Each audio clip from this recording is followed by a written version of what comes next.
হঠাৎ বুক ধড়ফড় করছে, শ্বাস নিতেও কষ্ট হচ্ছে, মনে হচ্ছে এখনই মারা যাবেন। এটা সবসময় হার্ট অ্যাটাক নাও হতে পারে, হতে পারে প্যানিক অ্যাটাক। প্যানিক অ্যাটাক হচ্ছে হঠাৎ করে তীব্র উদ্বেগের অনুভূতি।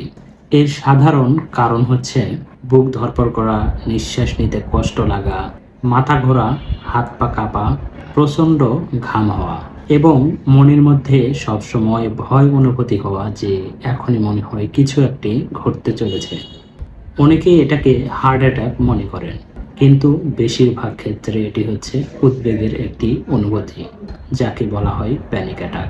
প্যানিক অ্যাটাক হলে ধীরে ধীরে গভীরভাবে নিঃশ্বাস গ্রহণ করবেন। ঠিক এভাবে 4 সেকেন্ডের জন্য নিঃশ্বাস টেনে নেবেন,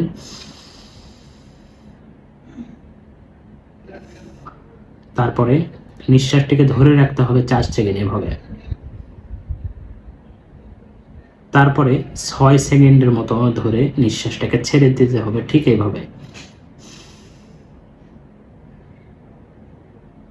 জাস্ট 6 সেকেন্ড। এবং আপনি নিজেকে মনে করিয়ে দিবেন, আমি তো সম্পূর্ণ সুস্থ, আমার কিছুই হয় নাই এবং আমি নিরাপদে আছি। তবে প্রথমবার এমন হলে বুকে ব্যথা অনুভূতি হতে পারে এবং অবশ্যই আপনাকে চিকিৎসকের পরামর্শ নিতে হবে। স্বাস্থ্য বিষয়ক তথ্য পেতে অবশ্যই আমার পেজটি ফলো দিয়ে রাখবেন।